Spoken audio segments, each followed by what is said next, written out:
Tengo a dos personajes en particular que conozco que me gustaría mucho doblar.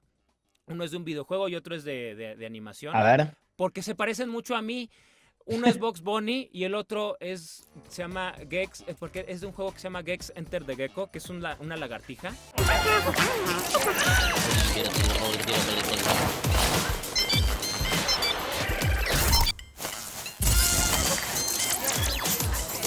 Bueno, antes que nada, Tomás, muchas gracias por esta oportunidad, gracias por darnos esta charla, te súper agradezco, para mí es una alegría poder hablar con una persona que trabajó además tantísimo en doblaje y en doblaje de anime. Y mi primera pregunta va un poco por ese lado, ¿no? Vos que has trabajado tanto en esto y que sabes tanto, has brindado tu voz y tu emoción para tantos personajes, para vos, ¿en qué se basa la búsqueda al hacer la voz de un personaje japonés en latino? ¿Es el tono? ¿Es la emoción? ¿Qué es lo más importante a transmitir? La emoción es lo más importante a transmitir, porque si bien la voz y todos estos otros elementos más bien son auxiliares para nosotros entender la emoción, pero el chiste de esto es que la narrativa nos lleve a nosotros empatizar con el producto, con el personaje. Nosotros nos enamoramos de los personajes y les tomamos un cariño o un odio porque estos personajes de alguna forma reflejan lo que nosotros vivimos. El arte imita la vida. Entonces, cuando nosotros reflejamos la emoción, estamos contando una historia. Y al momento de que contamos una historia, como el ser humano es bien chismoso, nos encanta el chisme y no nos gustan las historias felices, nos encantan que nos cuenten problemas y cómo va escalando y escalando y escalando, pero llega un punto en el que queremos que esto se resuelva. Entonces creo que lo más importante aquí es la emoción, entender que la emoción es algo universal, es un lenguaje universal el que todos podemos entender. No importa el idioma que hablemos, no importa la melodía en la que suene, el chiste es que las personas, eso es algo muy mágico en la actuación y en el arte, que la emoción puede ser la misma aquí y en China.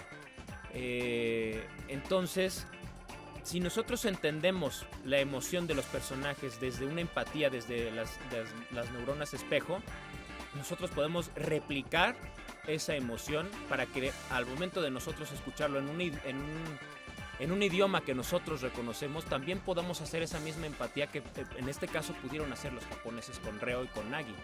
Creo que eso es lo más importante, porque más allá de la voz, de si es voz de chavo, voz de no sé qué, o sea, el elemento principal, el personaje principal aquí en el sonido es la emoción, que desde el puro sonido tú puedas sentir exactamente lo mismo que el personaje. Es súper interesante porque además Reo es un personaje súper tridimensional. Es alegre, pero también es soberbio. Es bondadoso, Sí. se preocupa por Nagi, pero también se enoja un montón. ¿Cómo se encara un personaje que tiene tanto rango emocional? Que realmente tenés que pensar como en el todo del personaje. Una forma en la que yo lo abordo, sé algo de numerología. La Mm. numerología, así a grandes rasgos, es nuestra fecha de nacimiento, es nuestro código de barras de la personalidad y puede irse como tanto en positivo como en negativo. O se pueden mezclar las dos. El caso es que yo cuando empecé a ver a Nagi, lo primero que hago es obsérvalo, a ver qué dice, qué hace, porque el texto es la cúspide de toda su personalidad. Ahí es donde vemos la punta del iceberg. Y a través de la punta del iceberg es como empiezo a deducir cómo están sus raíces, cómo está todo lo que está debajo del agua. Entonces, esta enorme gama de emociones, cuando entendemos desde cuál es la motivación del que vienen, es ahí donde podemos enriquecer mucho más al personaje. Yo desde el principio había dicho que, así, para explicarlo así rapidísimo, que Reo es un 3-8. El 3 es el niño eterno, el 8 es la abundancia, al punto en el que nunca te falta nada y esa abundancia llega también a tal punto en que la compartes. Por eso es que Reo comparte todo su talento, comparte su tiempo, comparte muchas cosas con Nagi, al punto de decirle, tengo aquí tu uniforme. Ay, ¿y esto para qué es? No, tengo tu uniforme, ¿no? O sea, para que te vistas bien y puedas jugar mejor. Mira, aquí están tus tacos. Mira, oye, necesitas un masaje, no sé, o sea, digo, esta relación extraña entre que parecen amigos y parecen pareja es bastante interesante también. Pero toda esta gama de emociones que tiene Reo vienen desde que tiene el niño interior muy presente y siempre va a estar presente con él. Es alguien abundante al punto en el que lo comparte, pero también es alguien con una enorme determinación. No le importó que sus papás no lo apoyaran y aún así se aventuró a jugar fútbol. Y aún así tiene la posibilidad y la fortaleza emocional para poder aguantar una presión tan alta como la que llevan en Blue Lock. No cualquier número lo aguanta, entonces también por eso yo deduje un poquito esos números. Creo que en su cumpleaños, no lo tendría que investigar, creo que su cumpleaños sí coincide un poquito con los números que yo tengo pensados. Sería increíble. Pero sí es... y creo que los japoneses lo piensan muy bien, no asignan cumpleaños al azar, creo que también conocen un poco de esto y lo hacen todavía más congruente con el personaje. Entonces toda esta alegría y toda esta enjundia que tiene viene desde el niño interior, pero toda esta determinación y toda esta competitividad que tiene viene desde el 8, viéndolo desde los dioses griegos, ¿sí eran los griegos? Zeus. Entonces, como es Zeus donde pone el ojo, pone la bala. Y es prácticamente lo que yo veo con Reo, aparte del 3. Y todo eso vos lo terminás traduciendo en la manera de decir los diálogos, en la manera de sentir, actuar la escena y que eso se traduzca después. Exacto. Claro. Porque si el 3 es el niño eterno, a la hora de hacer un berrinche, es un berrinche de niño. Entonces, bueno, y se renota. Tiene que venir desde el berrinche de niño. No es un berrinche de... O sea, nosotros lo veríamos de una manera muy superficial como que es un adulto queriendo ser un niño y llorando y haciendo su berrinche. Por eso, pero es un berrinche y los berrinches vienen de niño. Por la frustración, porque no sabes cómo manejar la frustración de niño. En tus primeros 7 años estás aprendiendo a lidiar con tus emociones. Las estás viviendo por primera vez. Es lo mismo que pasa con el niño eterno, pero hasta el fin de sus tiempos. Y... Blue Lock, yo me acuerdo cuando salió el manga generó un gran revuelo y cuando salió el anime fue increíblemente aceptado por los fans, por gente desde la crítica como también lo más importante aún que es toda la gente que lo mira. Vos que ya has estado tanto tiempo dentro de Blue Lock, que obviamente vos sos un actor, por ende entrás y habitás y deshabitás pieles, pero al haber estado habitando tanto un personaje que se encuentra dentro de Blue Lock, ¿por qué crees que es tan interesante? ¿Cuál crees que es la clave del éxito detrás de hoy en día Blue Lock, que es un anime súper mega visto y súper esperado? Que podemos adentrarnos tanto en los personajes como si nosotros fuéramos un cazatalentos. O sea, buen análisis. La experiencia de Blue Lock que me parece muy padre es que tu público eres un cazatalentos. Entonces, ¿cuál es la conversación que surge a través de ver Blue Lock? Yo escogería a fulano, sutano y perengano y serían mi equipo así de ensueño. Este sería mi delantero, este sería mi defensa, este sería mi portero. Por esto y esto y esto. Entonces esa es la experiencia de Blue Lock, cosa totalmente diferente que tenemos en otros animes donde su enfoque es en el trabajo en equipo y donde el equipo como tal es un personaje. No los vemos en sentido individual, cosa que aquí sí vemos. Entonces acompañamos a todos los personajes en su evolución personal.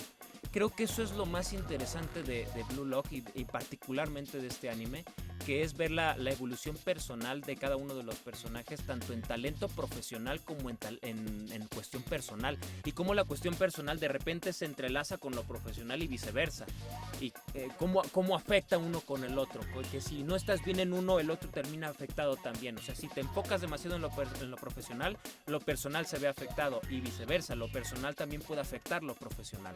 Cuando existe un balance entre los dos es cuando empiezan a conectar con su propio ser y cuando empiezan a jugar muy bien. Me parece increíble todo lo que decís, Tommy. Vamos ya haciendo la última pregunta y es, a mí me gusta cerrar con preguntas, no digo ridículas, pero un poco también fuera de tema. Sos una persona que has interpretado personajes realmente en absolutamente todos los animes, desde One Piece hasta Blue Lock, es como taca, taca, taca, taca, sí. Hay absolutamente todo. Es una pregunta doble que uno es...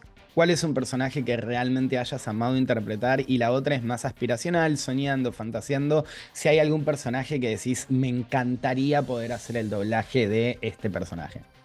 De algún personaje, la verdad es que yo cada que voy a grabar, a mí se me olvidan mis problemas, se me olvida el mundo. Porque me enfoco en eso, me enfoco en la historia. Y es hermoso porque en doblaje te vuelves una parte todavía más activa que como cuando estás jugando un videojuego, que tú eres parte activa de la historia. Cuando estás viendo una serie, una película, un documental, tú eres un miembro pasivo, solo estás como espectador. Pero lo interesante es cuando pasas que pasas de espectador a ser una parte activa de la historia, de la narrativa. Creo que eso es algo muy, muy, muy hermoso y muy bonito, porque también creo que la misma experiencia que tienes como usuario, como espectador, la puedes llegar a tener también como actor a la hora de trabajar en ello. Entonces, prácticamente que ame un solo personaje, no. Así sea el mesero 1, el mono de fondo que nada más gritó y ya, esos personajes también valen mucho para mí porque son oportunidades de contar una historia, de crear una atmósfera, digo, aunque sean los de fondo, pero cuando también son los principales, los que te van llevando de la mano al público para que entiendan la historia, que vean por qué vale la pena esta historia ser contada. Y la otra, ¿qué personajes me gustaría interpretar? Ya he podido definir un poco mejor esa pregunta cuando me la hacen, porque al principio decía, es que ¿quién? Porque siempre decía de los Looney Tunes, pero ahora ya tengo una justificación para ello. Tengo a 2 personajes en particular que conozco, que me gustaría mucho doblar. Uno es de un videojuego y otro es de animación. A ver. Porque se parecen mucho a mí. Uno es Bugs Bunny y el otro se llama Gex, porque es de un juego que se llama Gex Enter the Gecko, que es una lagartija. Sí, obvio. Que fue para PlayStation y fue para el 64. Lo jugué un montón hace cuando estaba más chico. Y creo que van a hacer un remake, y obviamente lo va a jugar. Pero la razón por la que me gustan esos 2 personajes es porque son muy parecidos a mí en el sentido de que hacen muchas referencias a la cultura pop. A todo. Entonces Bugs Bunny, desde que se disfrazaba de una vedette, desde que se disfrazaba de fulano, así imitación de sutano, perengano, yo hago lo mismo. Y lo mejor del caso es que así como juega Bugs Bunny con sus imitaciones y que hasta se lo hace tan en serio que luego los otros personajes se la creen, así soy yo. Y Gex Enter the Gecko, el personaje de Gex, justo hace lo mismo. Cuando vas jugando con él, empieza a hacer referencias a las películas todo el dependiendo tiempo del entorno en el que esté, o hace imitaciones de actores y dijo, no, pues estos son los personajes que a mí me gustan, porque así empiezo a buscar, sí puedo imitar a tal, puedo hacer a tal, e integro la parte de imitación que ya traigo con la parte de actuación que la he estado trabajando, y eso es maravilloso. O sea, para mí eso es una joya. Tommy, haremos lo posible para que eso suceda entonces. Muchísimas gracias por esta charla.